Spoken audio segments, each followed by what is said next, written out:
Hi, everyone. I am Polly Esther. I am a writer, performance artist, crazy gal in Toronto, Ontario. Um, I write autobiographical one-woman shows that center mostly around mental health and addiction and OCD and anxiety and depression, mostly through my love of Star Wars, Star Trek, and Weird Al Yankovic, and anything else that makes me happy. I turned 50 in May and just started my first one-woman show at the age of 43. So if you ever think it's like too late to do anything in your life, I am living proof that it's not. I am nowhere near done what I'm going to accomplish in my life. So my first question is, you've been touring your original one-woman shows on the Fringe circuit since 2018. Can you tell us about how your journey as an artist began? What made you want to perform? In my main show, Damn It Jim, I'm a comedian, not a doctor. Um, I I get a lot out about my life, and I talk about the fact that I was in an abusive marriage for 10 years, so it was like the whole 90s, um, and I left at the start of 2000, and I thought I wanted to live, like I really wanted to do something with my life. And so I started taking classes at Second City. I just started taking improv classes and was having a lot of fun. And I was just like, oh my God, I've actually got like friends now. And it felt like really good to do stuff that like I wanted to do and actually feel good about myself. And then a year later, I auditioned for the conservatory with like no experience whatsoever except these 5 improv level classes, and I got in. So it was like incredible. And so then it was like from there, writing your own material and everything, and I found that getting stuff out was like actually really healing for me. So that's how it began. Yeah. What is the experience of touring your shows at Fringe festivals taught you? What are the benefits? What are the struggles? Oh my goodness. Um, that's a like a big question. Um I debuted my first show, Weird Al Saved My Life, at this festival in New York City. It was all brand new solo comedies. And the only reason that I applied to it was because a woman I know said, I think you should really apply. And I'm like, oh, sure. I'm like, wouldn't it be great to do a one-woman show one day? I thought it would be like, you have the dream that's always like up here. And then I was just like, I can't do it. I can't do it. It was always just like, I can't. There's like so many excuses. And so it was actually um, Joan Rivers passed away. And then I felt like, you know what? She did a lot for women in comedy. I'm going to submit an application just for her honor. And then 2 weeks later, I found out that I got in. And it's just like, I have to write a one-woman show now. How the hell do you write a one-woman show? I don't know how to do this at all. So, and then just being able to do it at this festival where it could be in any form, like workshopping or whatever, really helped me because I basically improvised a lot of it. Never wrote a script. Actually, to this day, I've never really written a full script for any of my shows. The more I do it, it's like I know which pieces I need to hit at what time in my show. And so going to Fringe festivals and having to do a full run really opened things up for me. So being able to like apply to a Fringe out of town where I'm like, oh, I have to do this or I'm an idiot and I've lost this opportunity and I'm like, you can't do that. So that was the push because of my anxiety and my depression. I would just always retreat inside myself. So I would always apply to outside Toronto, and that really like pushed me forward. So when I got to the Orlando Fringe, my first Fringe in 2018, I was terrified. I was behind the curtain right before I was supposed to go on for the show. And I seriously came this close to just like running out the door. I was like, I can't do this. I can't do this. But I got on the other side of the curtain and I was just like, I did it. And I had been to seeing so many Fringe shows in Toronto over the years, but being a performer on the stage, it was just like the the way I was talking, I just talk as if like I'm talking to a bunch of friends. And the audience was like talking back, and it's just like, is this just Orlando? Is this what Fringe people are like? Like, I don't understand. And it just made it more, I just felt a lot calmer and just found like there's nothing like the Fringe experience. Like, it's a very intimate thing, and you really don't need to be a seasoned professional to like stand on a stage and do whatever, because I certainly wasn't. Like, I'm just like talking away about my life and rambling like I'm doing now, but it was incredible. And then just getting to know, having audience members come up to you like as you're just walking around the lawn or seeing other shows and that, like, so being able to like connect with audiences for like 2 weeks is the most incredible experience. So it started giving me a lot more confidence on the stage. And then the other bad side of it is that if your show isn't doing well, which unfortunately a lot of solo female performers struggle with, people don't come to their shows. People don't come to like a lot of unfortunate non-binary and trans shows. Like, they struggle, I found in the 2019 tour. That also weighs heavily on you. So you're trying to do your art, but at the same time, it's just like, I've come all this way. Why is nobody coming to my show? And you're comparing yourself with others. And that's a huge thing that the more I talk to other performers, it's like, it's really hard not to compare yourself to how other people are doing, and think that you're the only person struggling. There was actually a bunch of us that actually got together one Friday afternoon at the Orlando 2019 Fringe to say like, hey, like, I'm struggling with my show. It's like, oh my God, I'm struggling with my show. And all of a sudden there was like a whole room full of us like talking about this. And it just seems to be like, for some reason, like a one-man show people will flock to, but the one-woman show and other, like I said, like people who identify as female and non-binary and trans, we just have a harder time doing it. And it's really tough. And I hope that hopefully because of the pandemic and more stuff has come online, I hope that that has opened people's minds more, because you can just watch anything from home. I just, with all my heart, I want every artist to succeed, especially those of us who just seem to be like, but it's like feeling good about being able to share your art and connect with audiences and just talk with people is amazing. And then it's just like the ticket sales. It's like the financial side of things. It's a real balance sometimes. So it's like, and you're still trying to feel good while at the same time, you know, having like management side in your head. So it's a lot to work with. So your work is heavily focused on mental health and addiction based on your own experiences. How has your expression through writing and performance influenced your recovery and vice versa?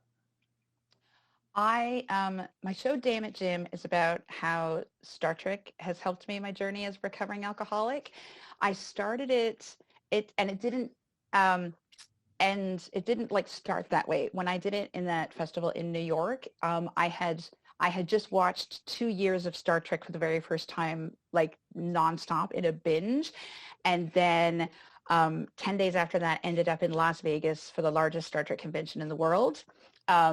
And yeah, so this is what Damn It Jim started as, like, just like this whole thing.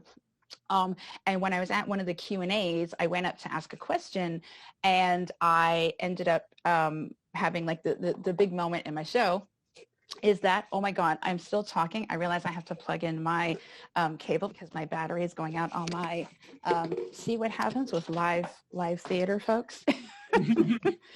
So basically, see, there you go. It's a good thing I can improvise.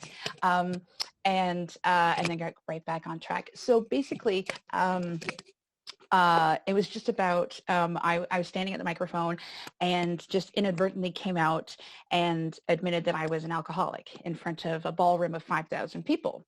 You know, like this happens all the time. And after the Q&A, a woman ran to find me and said that she was also like an alcoholic and was so happy to find somebody like her. So that was like how Damn It Jim originally ended. It was just like a 26-minute piece to start with.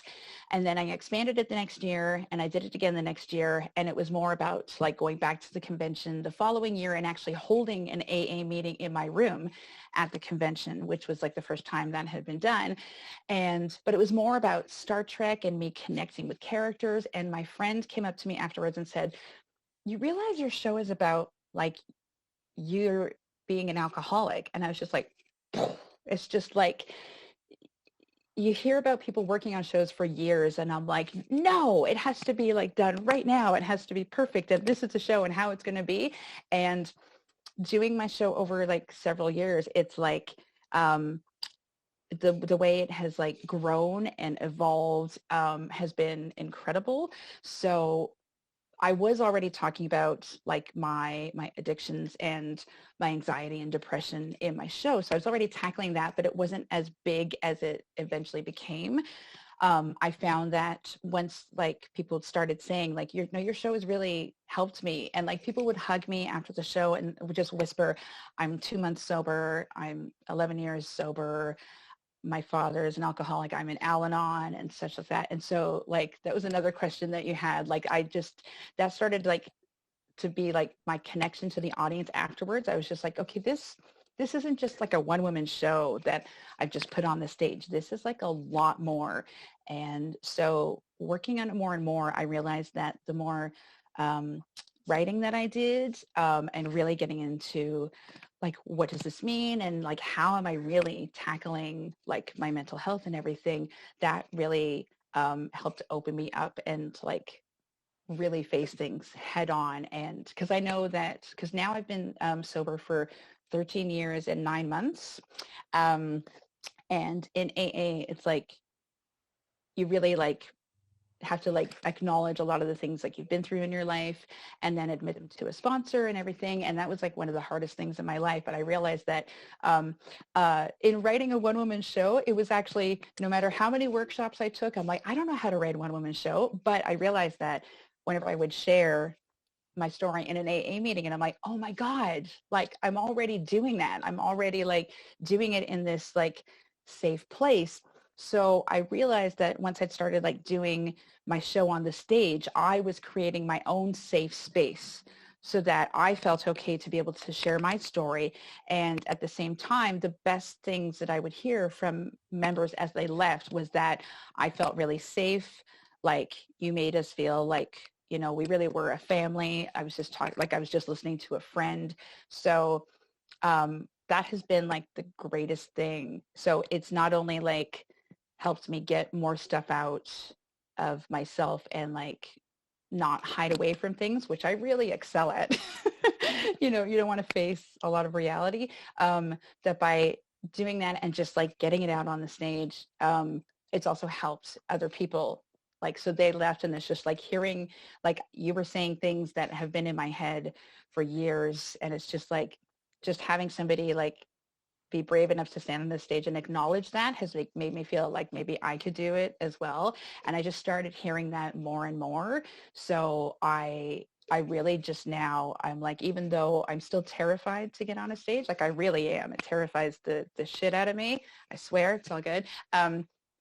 I do it because I know that it not only like helps me in my healing process, which is like a lifelong journey, and it's helping others as well. So that's why I try to like, I just and if I'm not performing, I just doing daily writing helps to get things out. Yeah. So you've mentioned that your stories are told through staples of popular science fiction like Star Trek, Star Wars, and you've mentioned Weird Al Yankovic as well. Why and how has nerd culture influenced your art practice? I found that that's just, I was 6 years old when Star Wars came to the theaters in 1977. I turned 50 in May. So Star Wars, literally, for those of us who were like of that age back then, it changed our lives. Like, it was everything. So literally Star Wars was like my first love. And it meant so much. And the older I got, it meant, I was just like, I've seen the films hundreds of times. We're not going to talk about the prequels. But it's just like the older you get, like it is like science fiction and fantasy and entertainment. But if you really look at the message, which is what I'm about with Star Trek, for Star Trek, I say we are one federation, like on this planet. Like it is our duty to look after one another and make sure that there's like a better world and life and future ahead for us. Like, you know, it's like, I'm not a religious person. I have a higher power, but I mean, it's like, that's what, you know, not to get too religious, but I'm like, that's what, you know, Jesus came to do. Like, you're supposed to love one another. And it's like, that's what it is in the Federation. And that's why, like, it felt a lot to me, like coming to Star Trek so late, like seeing like similarities with AA as well. It's just like, we're a fellowship. And it's like, so like Lord of the Rings as well. It's just like, there's just so much, if you really take out like entertainment and look at the real message behind everything, it's like Lord of the Rings. It's just like, if you know, you can't get through anything alone. Like you're never alone. We need each other, and we can only like lift each other up for the greater good and get through anything. It doesn't matter like how small you feel or how small you are, like a hobbit. Like you can get through anything if you set your mind to it. And in Star Wars, it's like the dark side, you know, and you know, listen to Yoda a lot more. It's like, I get in my head about so many things, and literally there's like do or do not, there is no try. It's like, okay, I'm going to send this application off to this festival in New York. I'm just going to do that, and at least I've done something. And then all of a sudden they're like, hi, we really like the sound of your show and you want you to do it. And I'm like, okay. So it's literally just because I rewatch stuff over and over and over again because it's very comforting. So if I'm like having a moment or something, I can put Star Wars or Star Trek on in the back, and it's like I instantly calm down. But it's also the message is getting into me. So it's like, you know, also the Hunger Games is actually something like I'm like fascinated with because it's Katniss. She feels she can't do anything, but everybody's like, no, you've given us hope. You don't understand. It's like we can fight against, you know, oppression. And, you know, I've always just gravitated towards that because I see, for some reason, my perspective, I see things from like a different way. I've always just seen like what is really being said in these films. So people are like, you know, a lot of people like hate The Last Jedi, and I'm like, that's the second best Star Wars film because of everything. Like, you don't understand what it's really saying. We're best friends now, Nick. Thank you. Not to derail the interview, I will say, completely agree with your opinion on The Last Jedi. I think that everyone is wrong about that movie. It is. So it's always just been a comfort. Like, I've always known Star Wars. Like, that was the first thing in my life that comforted me. And so that's literally Star Wars is like a warm blanket. And both Princess Leia and Carrie Fisher are women who have inspired me and helped me feel like I can do the things I do. I literally, I have, I know that the sun is shining, but I've got all this Princess Leia Funkos. They help watch over me. And yeah, because oh my gosh, we'll get into this another day, but it's just like literally like Luke went to hide on an island. Obi-Wan, he had to go into exile, but he went and hid in the desert on Tatooine for years. Leia faced things head on every single day. All right. She's my girl. Yes, and then Weird Al is a whole other issue because this is a trigger warning in case anybody is like watching this as a video, or I don't know if you're, you know, showing this or if people are running. I was unfortunately attacked and raped when I was 14 in my apartment building.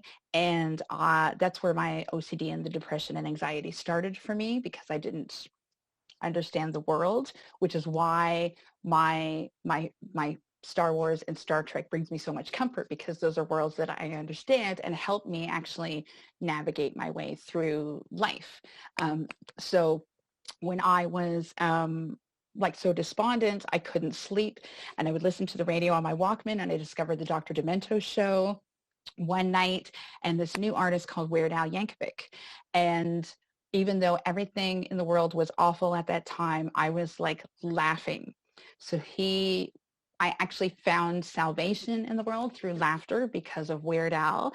And so like he's been my lifelong muse. And that's why like my first show was kind of about him, but not really. It was more about my life. But my third show, Pollywood, was about me actually doing a GoFundMe campaign to go to LA so that I could see him get his star on the Hollywood Walk of Fame in person. And so I put it up and I raised $1,000 in 2 days.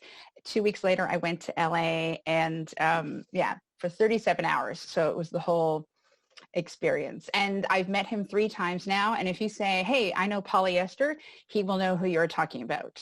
He knows me now. So having all of this come full circle is like, it's crazy. So I was also always ashamed because I was bullied through school and then had this awful marriage. I was ashamed of who I was in like loving my Star Wars and Weird Al and all that stuff. Like I couldn't be me. And so now it's literally like celebrate whoever the fuck you are. It's like, and that deserves the F word in there. No apologies. Because it's whatever, as long as it's legal and moral and you're not killing anybody, it's like literally whatever makes you happy, especially after what we've been through the past 16 months, hold on to it with everything you can and never be ashamed of like who you are or what you love. What is the process of creating and producing a one-woman show like for you? Do you have any rituals? What's your favorite part of the process? I cry a lot. I'm glad that you did this question. So because I said earlier that I really don't write a script, what I found, I have index cards and Crayola markers and painter's tape. And what I do is I've always got a notebook with me, like on the subway or at work or something, because I'm also 7 years into perimenopause. Hey kids, it's really fun. And there's brain fog and you forget things. So I have to write things down like all the time. So but it's also even you, like you get an idea and you're like, I swear to God, if I don't write this down now, I'm totally going to forget it.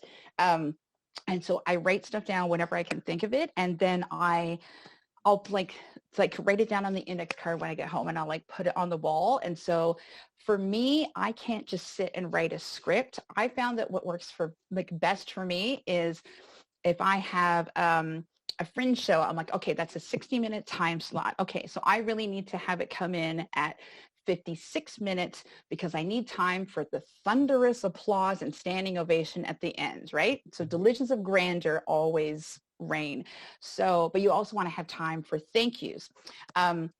So then I have that. So that's 56 minutes. So on the wall, I actually put like 0 to 3 minutes and then like 5-minute segments all the way along the wall. So I'll do 0 to 3 minutes is like my intro. Then I do like 3 minutes as an outro. So I work my way down actually because the thought of doing a whole show is too overwhelming. And that's when my anxiety gets like the better of me and the inner saboteur, which is like, wah! So I work my way down. So taking away 3-minute intro and 3-minute outro, now I only have 50 minutes to work with. And I'm like, okay, so I really like this segment that I have. This is really core. This will be about the middle. And then if I write it out and I improvise it and I think of it, that's about 7 minutes. And I'm like, oh, okay. So now I've got 43. So for me, I don't know if anybody else on the planet actually does this process, but for me, like knocking things down, I'm like, oh, I really like this line. I really like this bit. So if there's a line, I'm like, I just want to have this in the show. I write it. So it's basically, I have a wall of like the timeline and then bits, but then on the side, like all of these things that I like and hope to get in. So I just kind of like pick at it a little bit at a time. And then all of a sudden, like out of nowhere, because I'm doing bits and pieces, I'm like, I don't know how to connect this to this.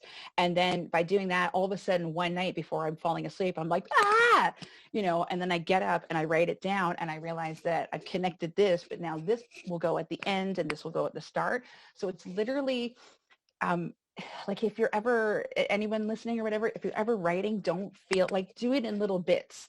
Like I've started doing a lot more shorter storytelling pieces. So like condensing stuff into like 7 minutes, which for me, you can imagine how hard that is, right? But that's helped me with the editing process. And so just doing little pockets of stories and then eventually seeing how they weave their way together. There's stuff that I'm like, God, I can't fit this in the show in this like Fringe timeline. And it's like really sad, but it like stuff that I couldn't fit in, stuff that I did in my very first show ended up in like Damn It Jim and also in Pollywood. So there were bits of that I've retired my first show, but parts of it still live on in others, and that helps inspire to write other things. So I do that very weird process, but that's what works for me. And when I say that to some people, also other like friends of mine who have like ADHD or anxiety, they're like, oh my God, like that makes sense to me. And I'm like, right. But I talk to like a normal person and they're like, what are you talking about? And I'm like, for me, it works. We're actually coming to a close on time here. I was wondering if you had any advice briefly before we end for any new up-and-coming artists, maybe young women that look at this and think, I want to do a one-woman show. What advice do you have for them? Just keep writing. Write every day. If you feel weird about writing stuff, like get a little, like you can record stuff in your phone. Even just writing like a quote that you heard that's really good, like even from like your favorite film or something. Just every day kind of just write a little something. But if you go like 12 days without writing anything, don't beat yourself up. Listen to your gut. It's the hardest thing I said earlier, like try not to compare yourself to others. It's just like, why can't I do this, but my friend can do it so easily, or that person. It's like, always listen to your gut. It will steer you the right way. It will steer you into some not great situations a lot of the time. And you'll think, oh my God, what did I do? And things will look bleak and horrible, but you have to get through that to get to the other side and to the good stuff. And there was a reason that these things happen. So it's not always going to be smooth sailing. And for other, like I said, like women and non-binary and female identifying and trans, unfortunately, I wish it wasn't so difficult for us to share our story. Fucking don't give up. Handmaid's Tale, don't let the bastards get you down, right? It's like that Latin phrase. I've got Latin on my arm. That's tabula rasa, which is clean slate. Yes, I got it etched on my skin to remind myself every day that I wake up, I can do anything I set my mind to. And it's a lot tougher than it sounds, but seriously, just keep going. And then if you go like a month without doing anything, it's just because your body needs to reset and then come back. And if you're really stuck, like seriously, this is how I end every show. With Damn It Jim, I always say the hardest thing with like mental health and addiction and everything is asking for help and admitting that like you're not okay. And so I always actually offer my contact information to anybody in the theater or stuff who ever feels like they don't know how to talk to anybody. Like you've got like somebody who's a complete stranger, but also like a friend who can like listen to anything. So if anybody's listening or anybody's watching or whatever, and they want to reach out to me like about anything at all, that's what the fellowship is. That's what the federation is. And that's like, yeah. So that's how I like to end my show.